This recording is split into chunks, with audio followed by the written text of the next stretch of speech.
Le président Andrade s'est rendu aujourd'hui à la prison d'Intanmour. Il a annoncé à l'occasion certaines mesures qui vont servir à désengorger les prisons de Madagascar. Une décision qui démontre un respect des droits de l'homme. Phounds N'Djamang n'est désormais plus ministre de l'énergie, de l'eau et des hydrocarbures. Une décision prise hier en Conseil des ministres. Outre cela, de nombreuses résolutions ont été adoptées lors de cette réunion des membres de l'exécutif.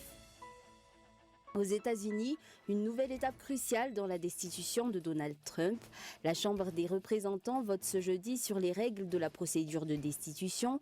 Les démocrates veulent couper l'herbe sous le pied des républicains.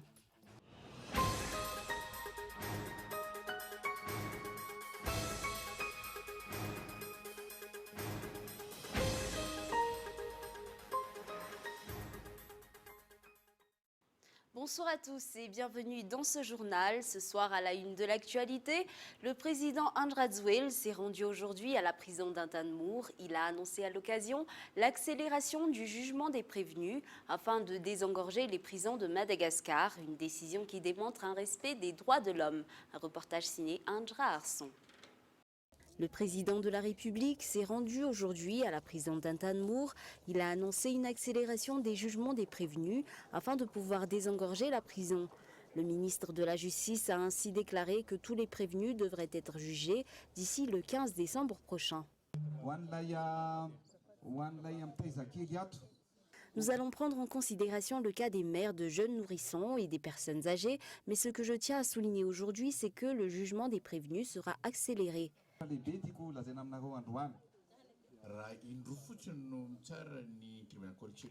Si auparavant le jugement des prévenus se faisait 2 fois par semaine, nous allons mettre les bouchées doubles, donc des procès se tiendront presque tous les jours. Nous allons faire en sorte de traiter tous ces dossiers avant le 15 décembre.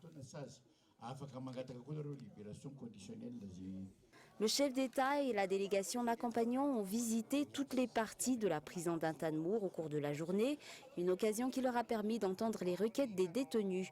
Des directives ont été données aux agents pénitentiaires afin qu'ils n'abusent pas de leur position. Selon le président Andrade, il faut également mettre un terme au système de mandat de dépôt systématique. Le passage du chef d'État au sein de cette prison démontre également que le régime actuel fait preuve de respect pour les droits de l'homme.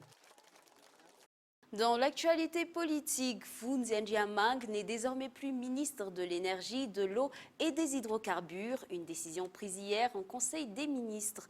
Outre cela, de nombreuses résolutions ont été adoptées lors de cette réunion des membres de l'exécutif. Michela Ranardzon. Phounds N'Djamang n'est désormais plus ministre de l'énergie, de l'eau et des hydrocarbures. Il a été limogé hier en Conseil des ministres. L'actuel ministre des Postes, de la télécommunication et du développement numérique, Christian Ramarla, assurera son intérim, comblant ainsi la place vacante. D'autre part, la démission du directeur général de l'Office malgache des hydrocarbures a également été validée. Outre cela, le président de la République s'est également montré strict concernant les bévues commises par les responsables nommés dans les différentes régions. Ainsi, le directeur régional de l'éducation nationale et de l'enseignement technique et professionnel, Anna Lanzrouf, a également été limogé au cours de cette réunion. Et pour cause, plusieurs enseignants se sont plaints dû à certaines pressions politiques et renvoient sans motif effectuées par ce directeur, notamment en cette veille d'élection. De nombreuses nominations, à l'exemple de celui de Jean-Louis Robinson comme ambassadeur de Madagascar en Chine, ont également été effectuées. Le projet des lois des finances 2020 a aussi été examiné au cours de ce Conseil des ministres avant qu'il ne soit présenté aux membres du Parlement. Sur un tout autre sujet, renforcer les recherches sur la langue malgache et les recherches scientifiques, ce sont les priorités de l'Académie malgache pour l'année académique 2019-2020. Une année qui a débuté officiellement ce jour. Le chef du gouvernement qui a assisté à cet événement a encouragé les académiciens à poursuivre leurs recherches. Yves Richard.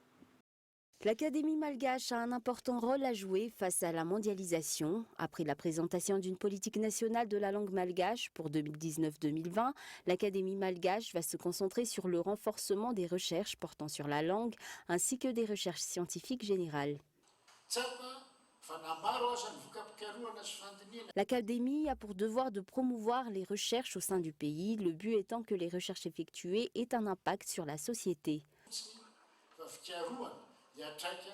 Des recherches encouragées par le Premier ministre, ce dernier qui a souligné l'importance de ces recherches, surtout par rapport à la situation actuelle du pays. Le développement du pays doit passer par un progrès au niveau de l'éducation et de la science. C'est pour cela que je me tourne vers vous, académiciens, afin de promouvoir les différentes recherches scientifiques et de promouvoir les connaissances. Un rapport sur le travail effectué au cours de 2018-2020 a été présenté avant l'ouverture officielle de l'année académique 2019-2020 qui s'est faite ce jour à l'Académie malgache de Simbazaz, un événement au cours duquel les nouveaux membres de l'Académie ont été présentés. Restons toujours sur l'actualité locale. La commission en charge de la levée d'immunité parlementaire au sein de l'Assemblée nationale a été mise en place ce jour. Une commission composée de 15 membres au total, dont 4 issus du parti TIM et GPD et 11 de l'IRD. C'est le député de Mourbé, Lucien Rakout-Malal, issu de l'IRD, qui a été élu pour présider cette commission. D'autre part, l'élection des 2 députés devant faire partie de la Haute Cour de justice a été ajournée. Avant de passer aux actualités internationales, invitée par Madagascar, Namibie et Ghana, la vice-première ministre chinoise effectuera une visite au sein de ces 3 pays du 3 au 13 novembre. Un déplacement qui souligne l'intérêt qu'accorde le gouvernement chinois aux pays du continent africain. Rappelant que le gouvernement chinois collabore avec Madagascar dans plusieurs secteurs d'activité depuis plusieurs années. Outre un important partenariat commercial, la Chine finance de nombreux projets d'infrastructures au sein de la Grande Île. Passons maintenant aux actualités internationales. Aux États-Unis, la menaçante procédure de destitution engagée contre Donald Trump entre ce jeudi dans une nouvelle phase avec un premier vote au Congrès qui va permettre aux élus d'interroger publiquement les témoins de l'affaire ukrainienne. Un reportage de France 24. Donald Trump a-t-il abusé de son pouvoir à des fins personnelles ? 5 semaines après avoir lancé la procédure de destitution contre le président américain, la Chambre des représentants à majorité démocrate vote ce jeudi une résolution pour encadrer l'enquête. Si elle est adoptée, cette résolution permettra la tenue d'auditions publiques des témoins de l'affaire ukrainienne, ainsi que le transfert d'informations à la commission judiciaire de la Chambre, ou encore la participation de l'équipe de défense de Donald Trump au processus de destitution. Les démocrates comptent ainsi priver Donald Trump de sa principale ligne de défense. Le président américain, tout comme ses soutiens, ne cesse de déplorer la tenue d'auditions à huis clos. Selon moi, la procédure n'est pas juste. Ce n'est pas une procédure ouverte et elle n'est certainement pas transparente. Au cœur de l'enquête des démocrates, un appel téléphonique du président américain à son homologue ukrainien révélé par un lanceur d'alerte. Donald Trump a demandé à Volodymyr Zelensky d'enquêter sur le fils de Joe Biden, son potentiel rival à l'élection présidentielle de 2020. Selon la Constitution, il revient à la Chambre des représentants de mettre le président américain en accusation dans cette affaire et au Sénat de le juger. Mais avec un Sénat à majorité républicaine, une destitution paraît très peu probable.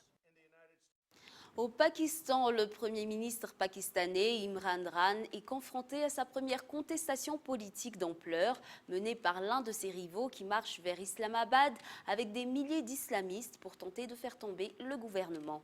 Plus d'informations dans ce reportage de France 24. Dans la foule, un seul mot d'ordre, la démission du Premier ministre Imran Khan. À la tête du pays depuis un an, les manifestants l'accusent d'être à la solde de l'armée qui l'aurait porté au pouvoir. Dans les rues, ils sont plus de 40 000 à marcher pour réclamer son départ. Parti dimanche de Karachi dans le sud du pays, le cortège atteint la capitale Islamabad ce jeudi. Une mobilisation à l'initiative d'un homme, le religieux Fazal Ur-Rehman, leader d'un parti islamiste. Imran Khan doit démissionner. Il n'est pas le véritable leader du Pakistan. Il est arrivé au pouvoir suite à des fraudes aux élections générales. Nous n'acceptons ni les élections frauduleuses du 25 juillet 2018, ni le gouvernement formé à partir de ces résultats. Entré en politique voilà des décennies, Fazal Ur-Rehman a participé à plusieurs gouvernements. Cet islamiste radical, connu pour ses idéaux anti-américains, appelle à l'application de la charia dans le pays. Mais depuis peu, il tente de changer son image et se montre plus modéré. Très influent au Pakistan, le leader religieux tire profit de l'impopularité du Premier ministre, au bilan économique catastrophique. Le chômage, l'inflation à 2 chiffres et l'augmentation des impôts permettent à l'opposition de grossir ses rangs. Engagé dans une rivalité de longue date avec Imran Khan, Fazal Ourrehman réclame des élections libres et justes.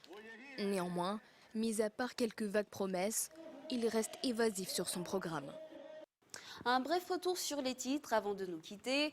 Le président Hadj Rajoelj s'est rendu aujourd'hui à la prison d'Intan-Mour. Il a annoncé à l'occasion certaines mesures qui vont servir à désengorger les prisons de Madagascar. Vun Jiamang n'est désormais plus ministre de l'énergie, de l'eau et des hydrocarbures, une décision prise hier en Conseil des ministres. Aux États-Unis, destitution de Donald Trump, une nouvelle étape cruciale. La Chambre des représentants vote ce jeudi sur les règles de la procédure de destitution. Les démocrates veulent couper l'herbe sous le pied des républicains. Et voilà, c'est la fin de ce journal. Nous vous remercions pour votre attention. Bonne soirée à tous et excellente suite de programme en compagnie de Cool TV. Au revoir.